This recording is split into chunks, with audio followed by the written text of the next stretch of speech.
I mean, as obviously as three realtors, we've got some bias here, right? Yes, of course. But it is a matter of knowing what the variables are and controlling for them as much as possible. So on the mortgage broker side, like you said, it's how much money do you have access to? If you buy first and then it takes you longer than you think to sell, are you going to be able to weather that? When you do sell, do you have a realtor on your side? And this is where the bias comes in. But do you have a realtor on your side who has a really accurate idea of what your home is going to sell for and can give you a realistic idea of how long it's going to take to sell in the current market? So you want somebody who's been around enough, but is not just going to treat you like a number.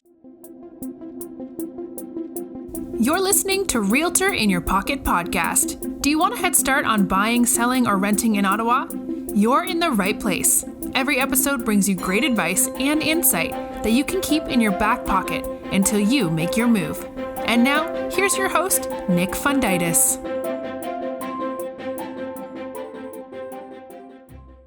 Here we are back with technically season 2 after, couple year hiatus on here. We made it. We're making a serious effort to make sure that we're bringing good information out. So welcome back to Realtor in Your Pocket. I'm Nick Fundytus, and today we are going to talk about the single most common source of stress for anyone who already owns a home but is looking to move. It's the timeline. So the question of, in what order do I do this? Do I buy my next home first, or do I sell my current home first? It is a difficult decision because there isn't one right answer. Trying to time the market is incredibly difficult. Things can shift in a matter of months, and what worked for your neighborhood 2 years ago might not work for you today. So in this episode, we're going to throw it out to the team here and look at practical options. We will discuss the pros and cons of buying first versus selling first. We'll look at specific tools like the sale of property condition that can sometimes bridge the gap. So our goal is to help you figure out which path makes the most sense for your life. To help me discuss this, I've invited Chelsea Angus and Karim Ali from our team to join the conversation. Chelsea and Karim are out there working with our buyer and seller clients every day, helping them navigate these exact circumstances. So I wanted to bring them in to share some real-world examples of how this plays out and how different clients handle the process. So Chelsea, Karim, thank you very much for coming and joining for the first episode back. Yeah, Thanks for having us. I'm excited. Yeah. So first question is going to go out to Karim, Chelsea, and on any of these questions, just jump in on each other. So there's often a temptation to try and time the market perfectly. So waiting for interest rates to drop or for prices to peak. So based on the conversations you're having with our clients right now, why can that be a risky approach for someone who just needs to move?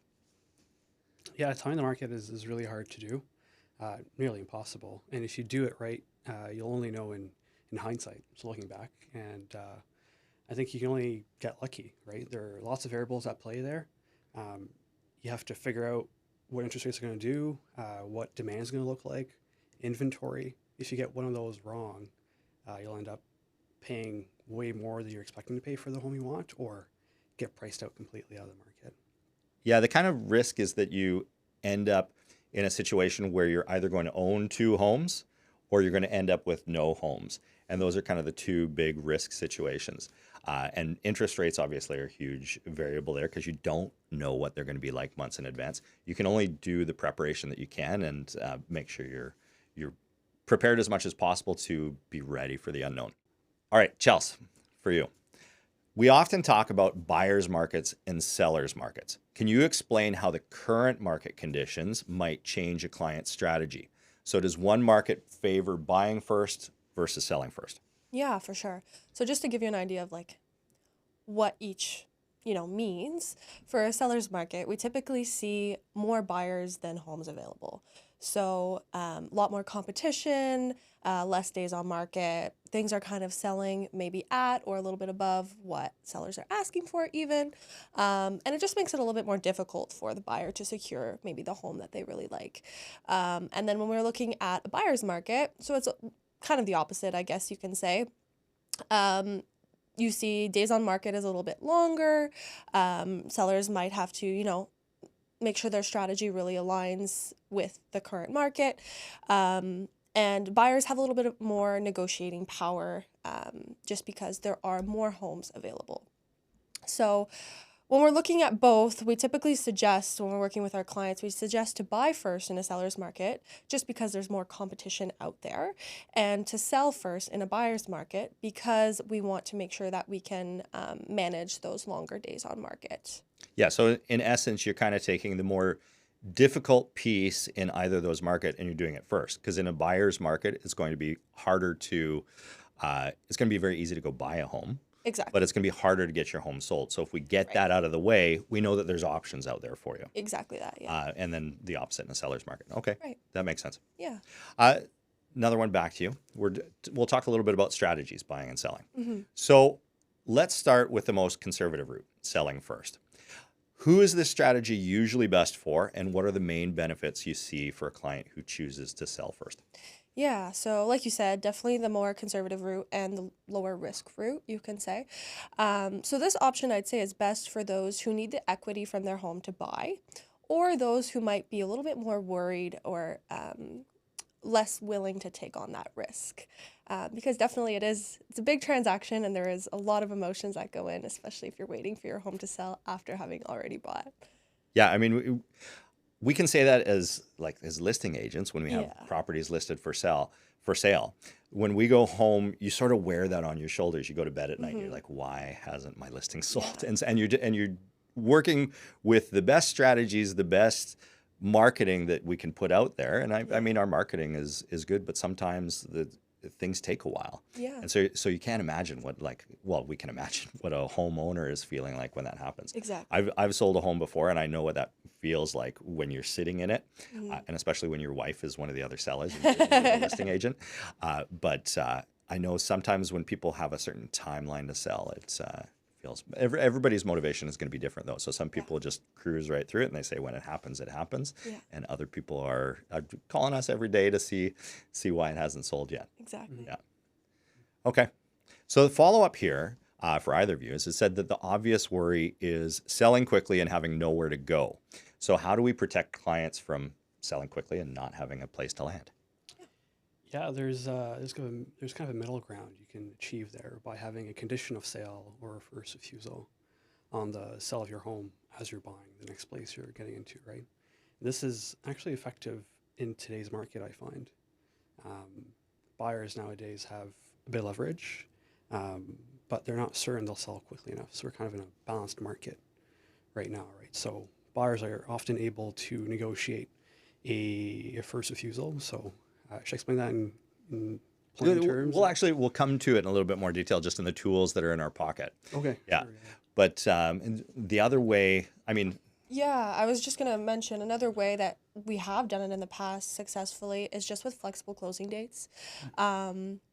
So we could even, insert a clause into your agreement to allow us to move that closing date within reason and later on help align it with the purchase or the sale of the home. Yeah.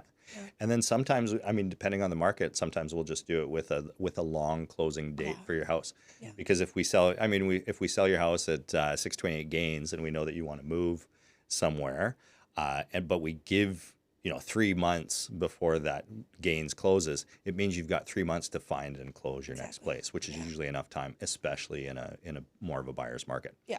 And you guys as an aside, you guys threw out a term there, balanced market. So you talked about seller's market, you talked about buyer's market, and balanced market. And it's probably worth noting for anybody who's listing that any of these markets refer to the time it would take if you turned off the tap of new listings today and you continued selling homes at the same pace. How many months would it take? You'll hear us talk on our monthly market updates about months of inventory. Mm-hmm. So a seller's market is less than 4, right? And a buyer's market is more than 6. And for the last 5.5 years, maybe even a little bit longer, we have been in a seller's market, and we're just starting to touch a buyer's market. I know last month we just hit it like exactly 4 months of inventory. And that's where there's really the right amount of, homes available for sale that you keep a steady pace. Mm-hmm. And prices tend to be stable during that, but we can cover the economics of it in another episode. Mm-hmm. Okay, Karim, you get one. On another hand, we have buying first. So this is often what people want to do because it feels safer to know where you're going. But realistically, what does a client need to have in place to work safely, to buy first safely? Yeah, if you're going to buy first safely, well, first you want to make sure that you know your numbers really well, right? Because you'll have to commit to this purchase without having sold your home, without having that kind of guarantee of knowing what the price of your home will be. So you have to first, I think, first and foremost, is hire like a competent mortgage broker who you trust, who you know will advise you accordingly to your situation, right? To be able to buy first. And of course, buying first is most effective in the seller's market, as we mentioned.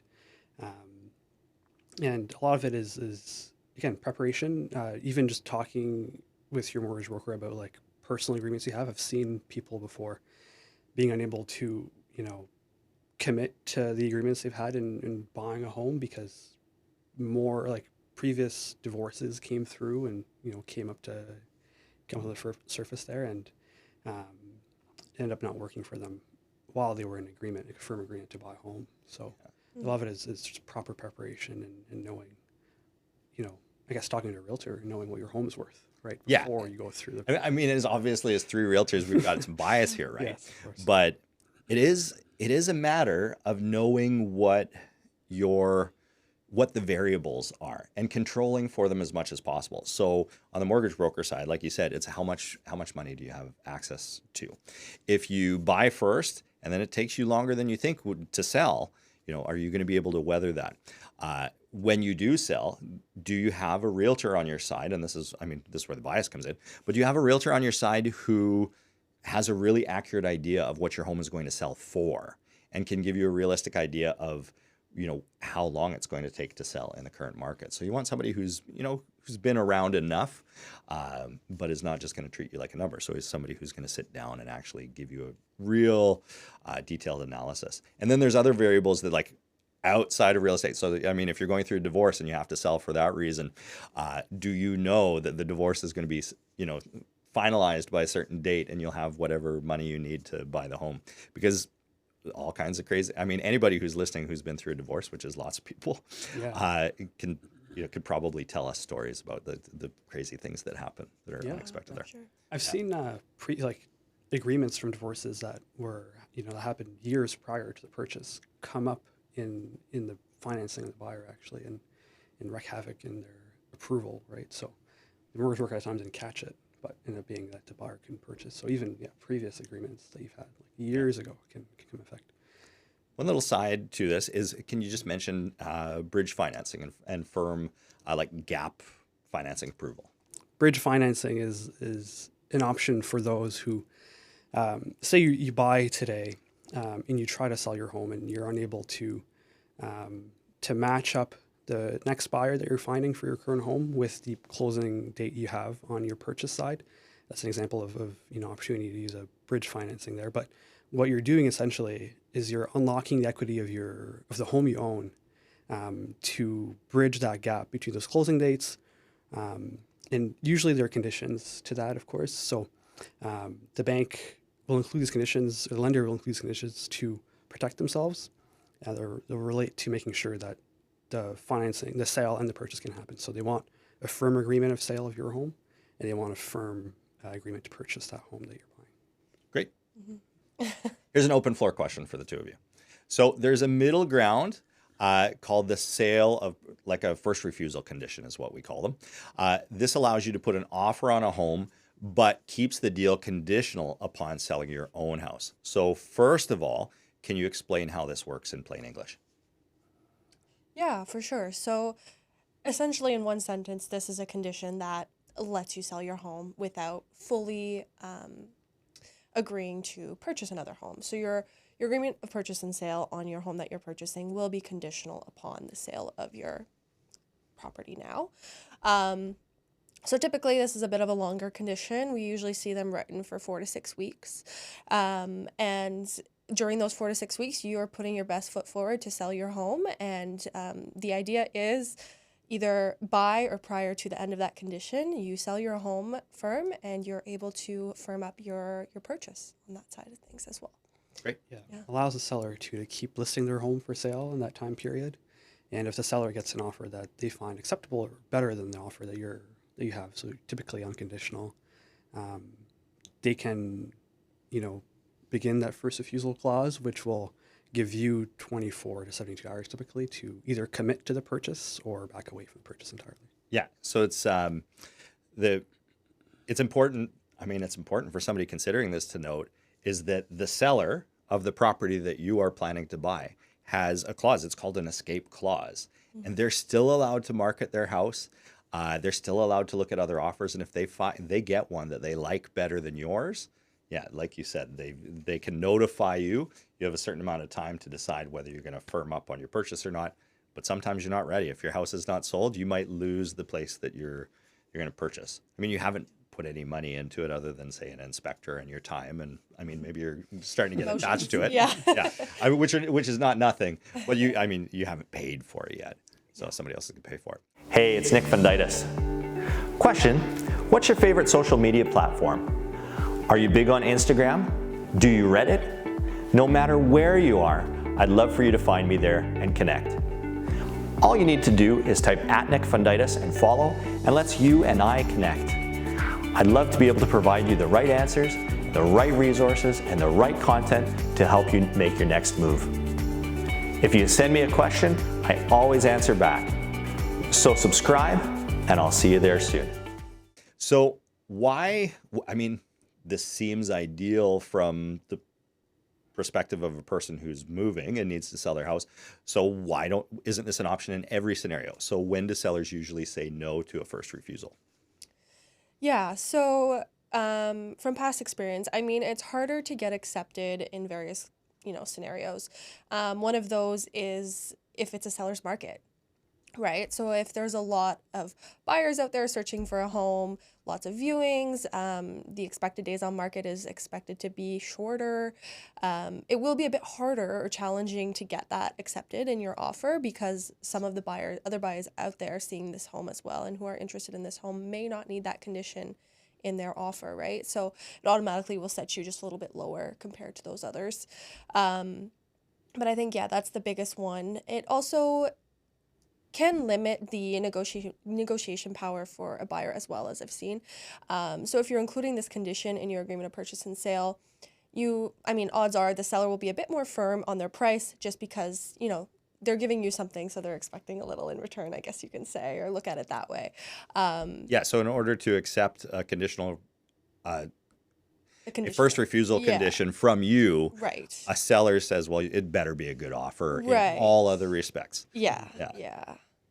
Because it does tie them to that offer in a way. Yes, they're still marketing their home for sale in the market, but other buyers can see that there is this first refusal on this house, right? And it might not be as appealing to them as if it wasn't already there. Yeah. And just in terms of experience with this condition, it varies. Not even just by market, but by specific homes. Right. So both of you have been involved in first refusal conditions before, and I've been involved in both the seller and the buyer side. And we had a really interesting one at the start of this calendar year, where Karim brought an offer on one of our listings that we'd had for a while. It was this rural semi-recreational property, and it just takes a long time to sell these places. So Karim brings one, and we accepted a first refusal. But then we found out that the property that they were trying to sell then had a first refusal, this place in Belleville. So we had no ability to affect this market whatsoever. Right. And so we thought we were going to be tied to this. In the meantime, Chelsea we have somebody call on the house, and Chelsea brings an offer to the house. So all of a sudden, Karim and Chelsea are in multiple offers on this house that's been on in the market for a year, and everything's looking pretty good for Chelsea. It was a strong offer. Didn't have to have a first refusal condition. It looks like it was all going to firm up, and I think we gave Karim's clients, was it 24 or 48 hours? 48 hours. 48 hours. And in the last few hours of the 48-hour condition, Karim's clients firmed up. So they are living in this property now. And it was while we were doing our charity walk for coldest night of the year last year. And so our team does that, and we all go for a beer afterwards. And Chelsea basically says, Karim, I'm really sorry that my buyers got it. And Karim pulls the reverse Uno card and says, no, it was actually, I got it. Yeah, and Karim was, there's a confusing moment for a second. Thought I had that one in the bag. Surprise. Yeah, you do have, you have a little bit of healthy competition, which is great. But you're both, for such a bizarrely complicated situation where, our team is representing the seller and we're representing two different buyers. There's a lot of rules and things in place that make sure that nobody's interests are getting undermined. Right. And everybody came out of that. Obviously the people who didn't get the house were a little disappointed, but everybody came out of it feeling that they had been treated professionally, which is really important. Yeah. Okay, we got one more we have another one for Chelsea. So regardless of the order, buying or selling first, preparation seems to be the constant in what we talk about. Right. So if someone is thinking of moving later this year or at the start of 2026, why is it important to start looking at their current home's condition now? Yeah, so that's a big one. In short, if you start looking at it now, it helps you prepare for later. So it's actually why we include the pre-list inspections on all of our listings. So we'll complete that pre-list inspection during the preparation phase. And it's not us doing the pre-list, right? No, a professional home inspector. We are doing the stick handling of the appointment, but the professional will be completing that appointment, or that inspection, I should say. And it allows us to have a bigger picture. So we discover things that a buyer might discover later on down the road. And it helps us prepare for those things. So, if we find out that, the furnace is 30 years old, well, we look at it and we say, okay, how do we tackle this? Is it something that makes sense to fix prior to listing to eliminate that from coming up later on? Is it something that maybe we get an estimate for so we can show buyers, how much it'll cost to replace or repair? Or is it something that we just, maybe we adjust our strategy and we market or list as is, and we'll discuss with the future buyers down the road. But it just allows us to kind of see what the future buyer is going to see, and it allows us to even present that to them before they even come to the table with an offer, right? So they can write you an offer with that in mind, and then in turn that helps the seller just be a little bit more prepared and negotiate with that at the back of their mind. So at the end of the day, we usually see it, turn out to be a lot better as to be prepared, of course, than to go into it a little bit blind. Yeah. Yeah. And the pre-list inspection is just one of a suite that we do. Right. We always tell clients, especially if it's somebody that we've worked before. It's harder if you've never met somebody before and they're already coming to you at the point where close to when they need to list. And we'll talk more about that. Yeah. But if it's somebody that we've worked before, we always kind of harp on, it's never too early to come and ask us questions. There's no dumb questions. And especially like that pre-list inspection, the stagers. I think you can have a stager come, if you were moving in 5 years, you could probably have a stager come to your house now. Yeah. And we include it. We've got no problem to do that. We've got great stagers who will come out and do a consultation because they will give you a list of things to tackle that will help your home to sell faster and for more money. But instead of doing it all in the last week, you can do it like a weekend here and a weekend there. And, you can wait for the community electronics dump to go get rid of a bunch of, old stuff to go there. Yeah. All right, Karim, I've got one for you. So when we meet a client who wants to move quickly, but their home isn't ready for market, how does that complicate the process? So what are the risks of rushing a listing to market? Really, the biggest risk of it is to present the listing in its, worst light or not ideal light. To rush a listing to market wouldn't allow you to prepare it as you probably should. So often we include that pre-list consultation with the stager, cleaning, right? Because a place that's decluttered, maybe a bit painted, with good lighting and clean shows way better, and ultimately sell for much more, or not much more, but more money than the listing that hasn't been prepared in the same way. So so I guess the risk of waiting to the last minute is not having the time to do these, or to just not do them properly, right? Yeah. And doing them properly, we will often say it's better to take, an extra week, even in the spring. It's better to take another week to get to market and do it properly than to just throw it on the market. Because especially in the spring, there's a lot of competition for your home, whether it's a buyer's market or a seller's market. There's, sometimes lots of other properties look just like your home, and you want to be the one that stands out in a good way. And by preparing and doing little touch-ups and staging and disclosing things, repairing things that you need, you can enlarge the buyer pool. So just grow the number of people who will look and put your home on the consideration list. There are not that many people who want to move into a place where they got to do a bunch of work. It's apparent that they have to do a bunch of work. And so don't limit yourself just to those people. Yeah. Just to add to, first impressions are everything, right? So even if you take that extra week, to get everything tidied up, it'll have a much greater effect than if you were to do it a week into it being on the market and buyers having already seen it, right, in the past state. So yeah, much more worthwhile. and I mean, like, it's been a million years since I went on a first date. But it's like, it is a little bit like a first date, right? Like, I would rather wait till next Friday and know that I was going to look good. I haven't been for a haircut. Know that I was going to look good rather than go rush out, like come straight from the gym or something like that. Yeah. It's the red flags too. If you walk into a house and nothing's taken care of, you're like, okay, this is all I can see. But maybe you wonder, what else have they overlooked? What else have they not been taking care of in the last whatever years they've owned the house. So yeah, again, it's just first impressions are super important in selling a home. Yeah. Excellent. Okay, so for a family listening, especially a family who feels a bit overwhelmed by the logistics of moving up, what is the first kind of simple step they should take this week to get clarity if they're thinking of moving? I'll throw this to both of you.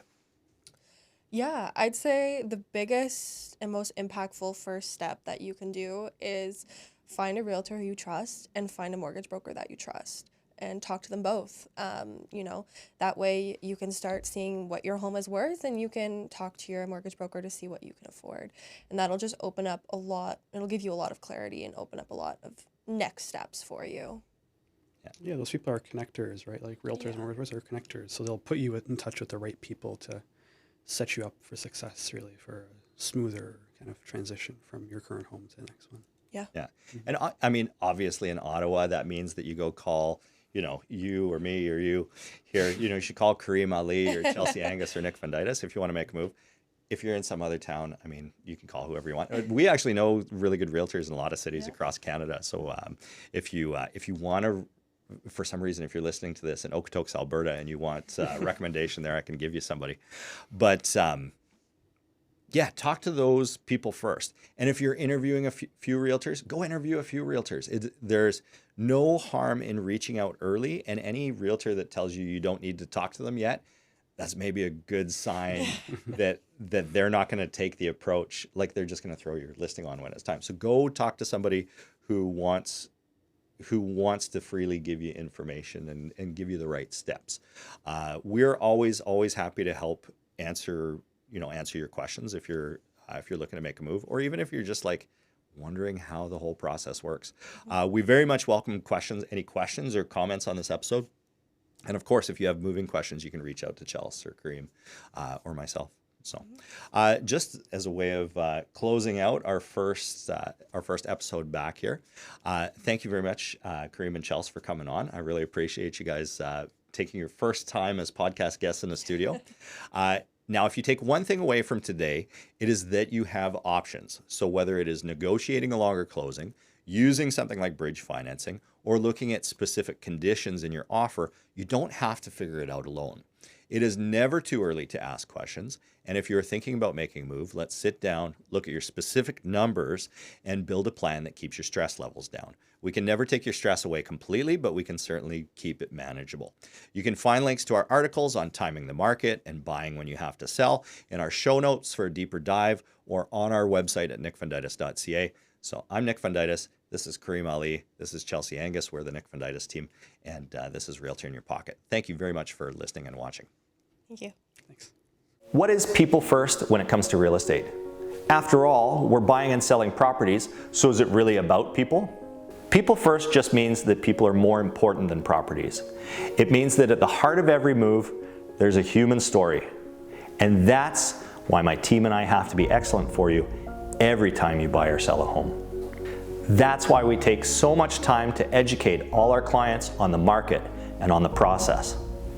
That's why we are continually improving our processes, honing our negotiation skills so that you know you are getting Ottawa's best when you work with us.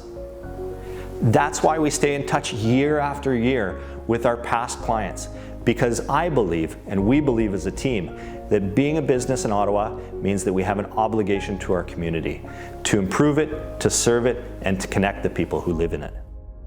In an era where property sales are often prioritized over people, our team puts relationships first. One client at a time, one relationship at a time. That's people first real estate.